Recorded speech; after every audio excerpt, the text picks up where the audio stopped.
is Daily Blast Live. We're talking about what you're talking about. You all ready for this? Dun dun dun dun dun. This is a sham. No. Nope. Y'all, just stop. Welcome to DBL. Guess what, y'all? What's It's Friday, November 5th. Erica's dressed like it's Friday. I know. You do look I'm like dressed like it's tax attorney Monday. Yeah. I like it though, Carrie. Yeah, you look great. You do look like a tax attorney. Yeah. You look great. You look great. I'm Tori here with Al and Eric, of course, and we're getting right to the internet's wrath because I felt it as soon as I opened my phone. Chris Pratt is feeling the wrath of the internet right now with people accusing him of being sexist and ableist. So let me explain. It's all over this birthday post about his wife, Katherine Schwarzenegger.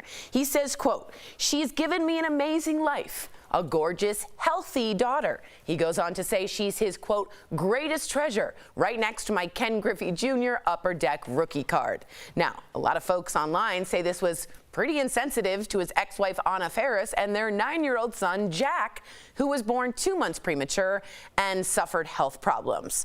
I didn't like it. Really? Yeah, I thought it was rude. What? Yeah, I thought it was really rude, to be I didn't honest. take any of that from that. I just thought that he was talking to his partner now, Right. saying, acknowledging that they have a healthy child, Right. which is okay the last time I checked. And I thought he made a corny joke about a rookie card. Right. But it's not like he really values that. He's a multi-millionaire, Right, of course, so he's it's not joking. really the monetary value. So, Erica, you're making a face. I can't wait to hear this. But I really felt like that was just a guy saying, hey, I love you. So say it to your wife and don't post it. What? Oh, okay. So are you guys going to do the same thing for Valentine's Day? If I had another child with someone else who had health problems, major health problems, I wouldn't post about my new husband and our healthy child. I Do you really think he was taking a shot at his less healthy child? No, I think he was being an idiot. I just think he was an idiot. Yeah, I just didn't. He didn't think. But maybe he's not thinking about that. Maybe he's just talking about this Clearly, child. but you kind of want to think about your child when you're posting. Okay, so then he can't say anything about health, Erica. Please, you can't say anything about health because you have an unhealthy child. No, but pointing it out didn't need to happen. He could say she gave me a daughter, beautiful daughter. A healthy daughter is a dig in a way. I get he didn't mean to do it. I don't think he's malicious. Erica, but I think break it was, the tie because I'm just break hearing the tie, Kelly Erica. Schubert over there. What are we talking about? Like, I mean, everybody gets on social media and does these like dripping things about their significant other. I guess I'm looking at it from a different perspective because having had a divorce, when I'm talking about my husband, the man I am married to right now, I am not in the back of my mind coming up with a plan about someone who I was married to previously. If you're in a healthy relationship and you've closed the door on that marriage that you had before and it's divorce, everything you do doesn't necessarily need to be under the lens of what happened before. Now, I understand there's a sensitivity element with the child, but I think that it might have just been, hey, this is about my wife in this moment and not necessarily about everything that's ever happened in the history of my life. And I think, you know, Anna Faris says I would, if there was a team, I would be Team Anna. But if she came forward and said that was really insensitive, and you know I don't appreciate the way that that's going to make our child feel, then I think I would get up in arms about it. But I feel like right now a lot of people are jumping in this to dissect it because they don't really like him. That's my question to you. That's another question. When did the internet turn?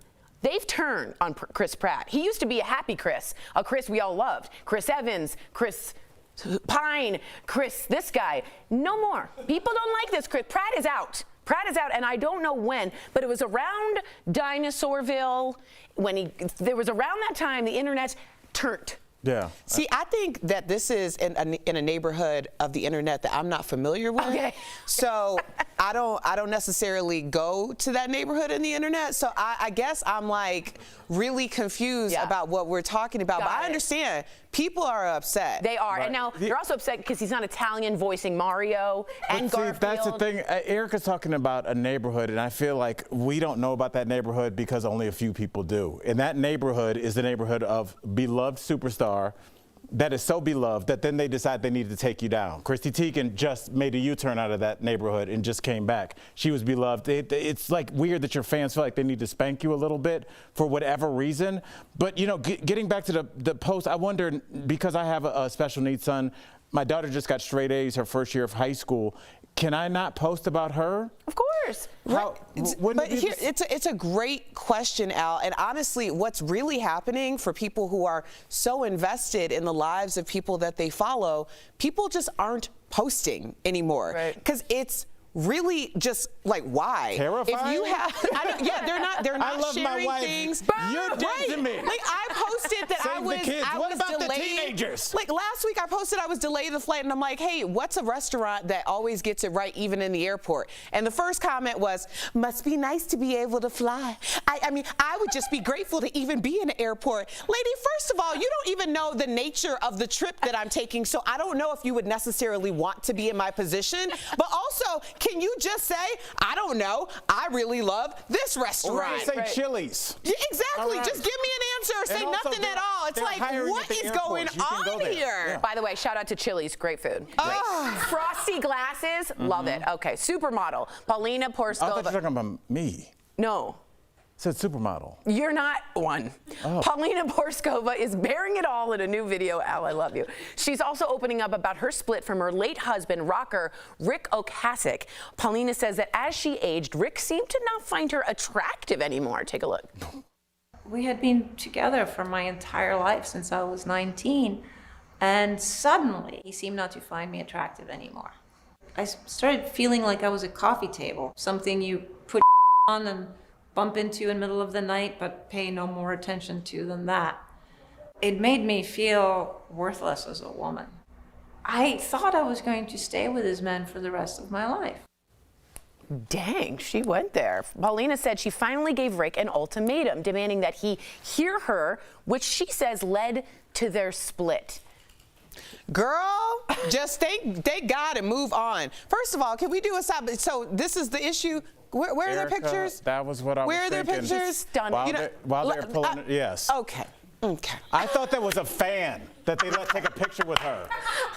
Okay. That's her husband? That is the arrogance of men. How dare you? How dare you, sir? You see Sierra over there going, yes, that's right.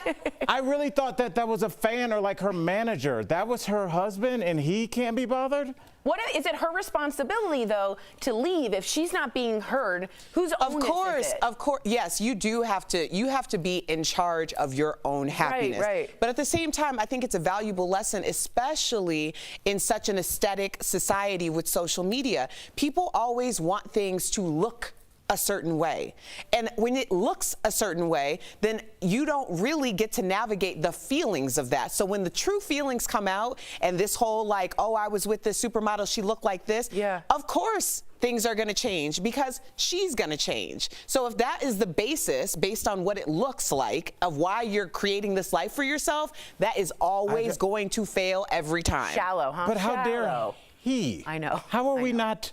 We should have led with the story. Like, there's a person that looks like this. Who doesn't find that person attractive? Wow. Like, I'm blown away. Very true. All right, let us know what you guys think. Coming up, and maybe people like that. I thought that was a fan. It was not. It was Rick Ocasek. You know him from shows like Arrested Development and Veep. We got Tony Hale, and he stopped by DBL to tell us about his new roles on the big screen.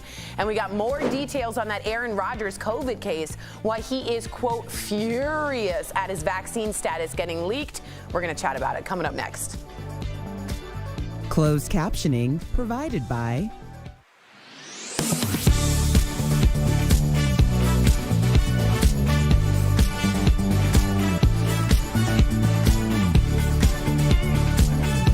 Yeah, we were talking about Rick Ocasek. What songs did he sing? I don't know him. He's the Cars. Oh, he's the in Cars? Yeah, but he.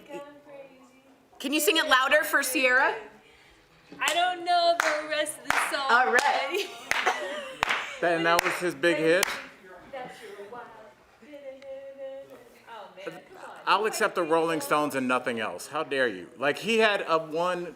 He was Phil the Cars were Spector-like. big. He was Phil Spector-like. But it's also Right? like you don't have to, as you get older, abuse the person that you're with. I think a lot of people, as they get older, maybe might grow out of love. or might fall into. Which is natural. I'm But not it's- putting that down. I think people change. Of course, and you've always taught me that. People evolve and it's okay to move on from relationships. Yeah. But not hearing your partner and just what Erica said is seeing But also, is interesting. not acknowledging your partner is a form of abuse. Let's be honest. Emotional neglect. It's what kids do at the cafeteria when we're not talking to Tori, and they act like you're not there. They did do that. I don't want to bring up any. Okay.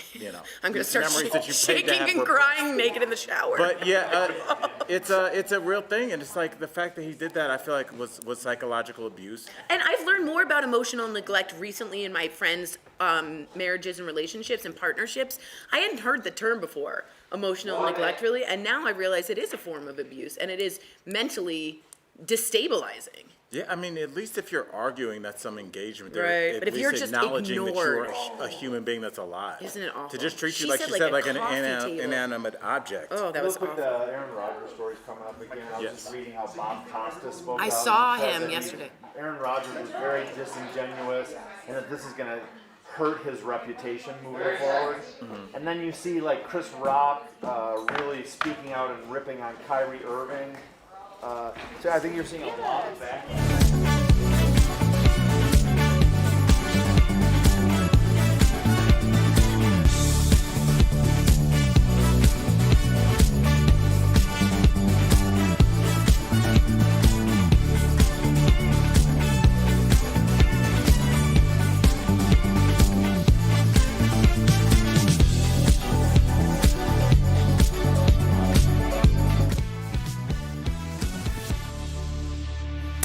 Welcome back to DBL. All right, we have a follow-up to the story we talked about yesterday about Green Bay Packers quarterback Aaron Rodgers testing positive for COVID. So NBC Sports reports he is furious over the leak that he is unvaccinated. Aaron reportedly received homeopathic treatment from his personal doctor to raise his antibody levels against COVID. He also tried to get an exemption from NFL COVID protocols, but was denied. So lots of fans are still upset at being misled. As we reported yesterday, here's what Aaron said back in August about his vaccination status. Are you vaccinated, and what's your stance on vaccinations? Yeah, I've been immunized. You know, there's guys on the team that haven't been vaccinated. I think it's a personal decision. I'm not going to judge those guys. So true. All right. Let's talk about some of this backlash. I watched Bob Costas last night. I listened to a lot of people, and A, they're mad he lied. B, they're mad he didn't get vaccinated. And C, they're saying he could really hurt the team, because if he's out, he could be out for 2 games now if he's sick with COVID, which hurts the team players, hurts the coaches, hurts the fans. A lot of backfire here. What are you guys thinking about it, Erica? Well, I'm curious as to the reason why fans are mad that they were misled. Were they going to get the vaccine or not get the vaccine based on what Aaron Rodgers did? No, but like certain reporters, for instance, he was maskless and he said, I'm immunized, and therefore there's a sense of safety because you're implying that you got the COVID vaccine. Okay, so people who were in direct proximity, not necessarily like fans of Aaron Rodgers. You're from Chicago. You know how those Packers fans roll, okay? It's the only city that they own part of the team, so they're really invested. Right, not but if you look up to Aaron Rodgers and you realize he purposely misled the public, you could have some kind of feeling about that, I think. I will say we do have precedent for this, because there is a wide receiver that plays for the Buffalo Bills. His name is Colt Beasley, and he's been very out about being unvaccinated, and he's unapologetic about it. People have yelled at him, said things, and he plays every weekend. And he wore it on his sleeve very proudly. And I think the problem with Aaron Rodgers is he's maskless in front of people that, you know, are going home or going around other coworkers. He could be like a major spreading point. And he said he was immunized. Let's not forget that. That's so important. And also the sport he plays, like football is your brother played pro ball. I mean, there are 53 guys on the team. How many people around, trainers, you know, coaches? I mean, there's hundreds of people around. And for him to be casually walking around with no mask, it's not like the UFC where it's a couple trainers and then you're fighting one-on-one with somebody. This is a bigger deal. Well, and I would argue that Aaron Rodgers' star has really risen this year, you know, outside of the NFL. So it might be different from the player that you named earlier because the expectation on him is higher. Interesting. What do you guys feel? Coming up on DBL, our interview with actor Tony Hale. What does he think of getting cast as a villain in all the movies? Stay tuned.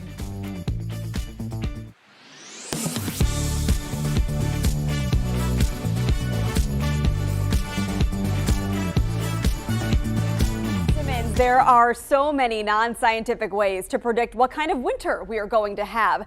The problem is these methods far from perfect track record for accuracy.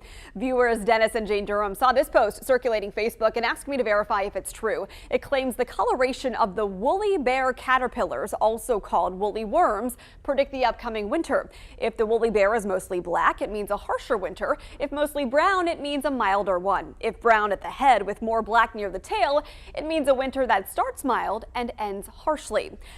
To verify, we turn to the National Weather Service and Frank Fowler, biologist with McNeely Pest Control. They conclude that claim is false. There's been a lot of studies, a lot of folklore about the woolly bear, and no studies have ever concluded that they actually can predict future weather events. However, the coloration and the length of the bands do have a correlation to how severe the previous winter was. When they're born in the spring, they're all black, and the more warm growing season they have, the wider that brown rust-colored band becomes in the middle. The National Weather Service notes the coloring also indicates the age of the caterpillar. Each time it sheds its coat, it becomes redder. As for why the insects are so furry, Fowler said the coat protects them from freezing down to -90 degrees Fahrenheit. In conclusion, we verified no, woolly bear caterpillars can't predict the upcoming winter, but their coloring can indicate the severity of the previous one. Fowler said the woolly bear is a member of the tiger moth family, and although it's a pest, it's not harmful. In fact, it might do you a favor and eat the weeds in your yard.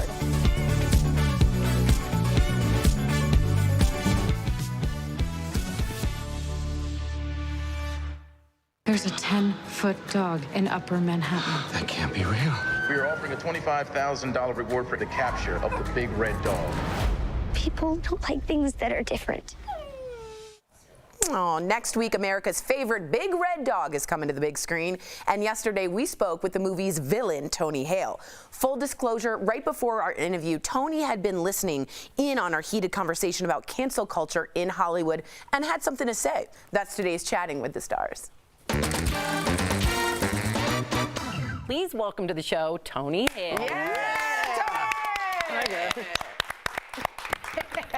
Man, you guys are on fire.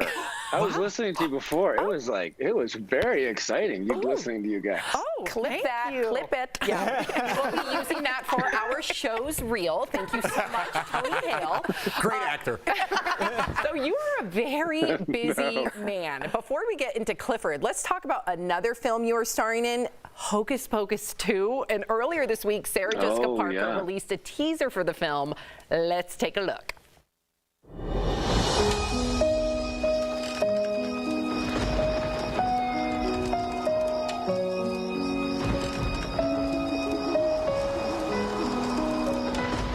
That's all we get. What a teaser. I know. So you're going with the correct spelling. Is all we got, really. Okay, but we have Tony Hale here. So, Tony, you got to give us some insider knowledge. What can you tell us about the film and the Sanderson sisters revival, even if it's just a little tidbit? Come on. Oh, please. I go to work. I'm doing it in New York now, and then I go back to shooting up. We're shooting in Rhode Island. That's all I can.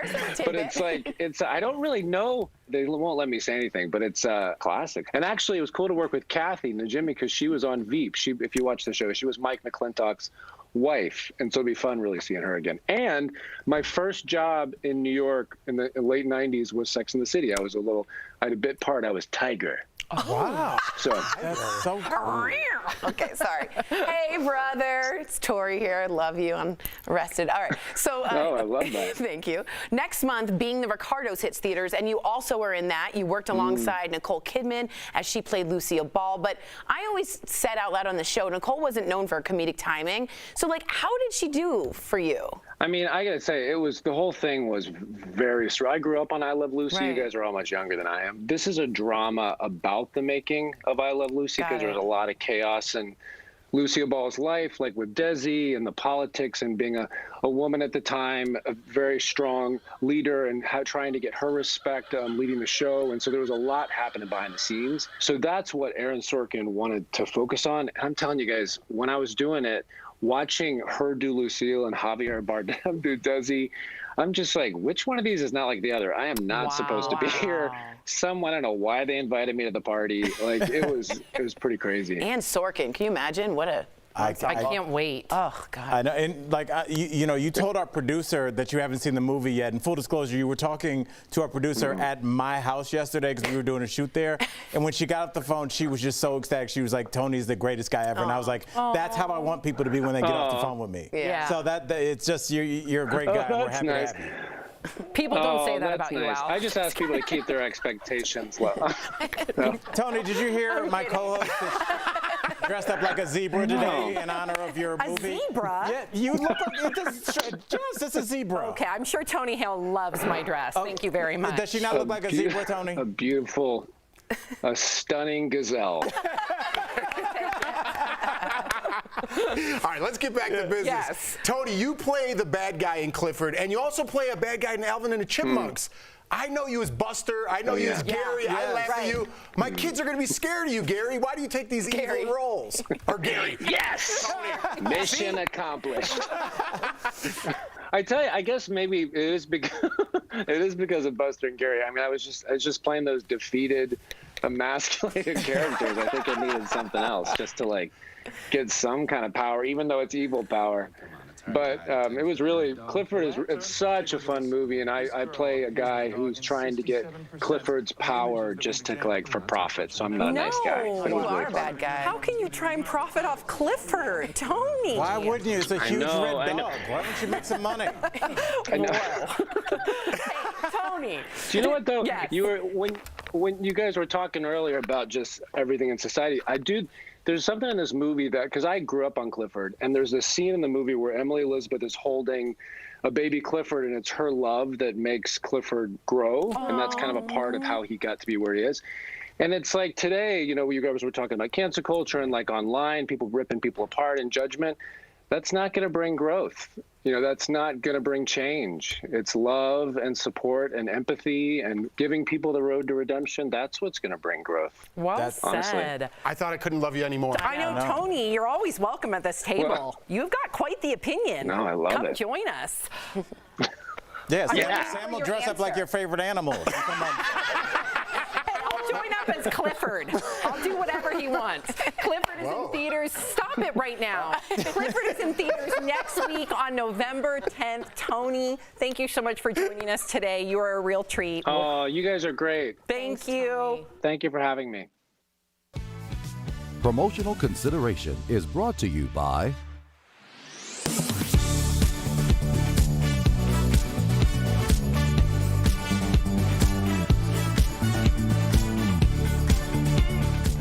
Well, that sound means it's time to verify the thermometer number is dropping, almost in cadence with the COVID case count lately. Nationwide and here at home, we're making big strides fighting COVID-19, but health experts have cautioned we are not at the finish line yet. That brings us to a claim by Carol Harris. She said we need a good freeze to kill all these germs. So is it true a freeze or even just cold weather can kill viruses like COVID and the flu? To verify our sources are a research study published in the medical journal PLOS Pathogens and Dr. Chris Uhl, an infectious diseases physician for Atrium Health Wake Forest Baptist. They conclude the claim is false. Respiratory viruses in particular, they transmit differently because where do they live? They live inside people and they thrive inside people and they transmit from person to person, particularly when we're indoors. So actually, particularly respiratory tract infections go up when it's colder and in the wintertime. And with COVID right now, we're seeing that. The Delta wave has moved up to the northern part of the U.S. And they're having the problem now. It's the same reason the flu typically peaks in wintertime. In a 2007 research study, scientists used guinea pigs to monitor how they spread respiratory viruses in different temperatures and relative humidity. They found flu spreads much more easily at dry, cold temperatures than warm temperatures with high humidity. One theory is because cool, dry air loosens up the nasal mucus and makes it easier for viral particles to get into the respiratory tract. But this left a big question. Why then do warm and humid climates like that of Florida still have flu seasons? The researchers suggest in these tropical regions, viruses spread more commonly through contact with surfaces rather than through the air. Also, people spend more time indoors to escape the heat. And as Dr. Uhl said, it's easier for respiratory viruses to spread indoors. In conclusion, we verify no, a cold freeze does not kill viruses. In fact, it does the opposite, facilitating its spread. So how did this claim originate? Dr. Uhl thinks it's because hard freezes can kill ticks and mosquitoes, but those illnesses the pests carry are not respiratory and spread through bites instead of aerosol droplets. This mandate is the Biden administration's boldest move yet on persuading Americans to get the shot. Enforcement will come from OSHA, the Occupational Safety and Health Administration. They'll be the ones forcing companies to keep their workers masked and tested if they decide not to get the vaccine. Tougher rules apply to another 17 million people who work in nursing homes, hospitals, and other places that get money from Medicare and Medicaid. There is no option to get tested for those workers. They must get vaccinated. But exemptions are still available on religious and medical grounds. OSHA says companies not complying with the new regulations could pay nearly $14,000 for every violation. But enforcement could be challenging. OSHA has less than 2,000 inspectors to oversee 130 million workers at 8 million workplaces.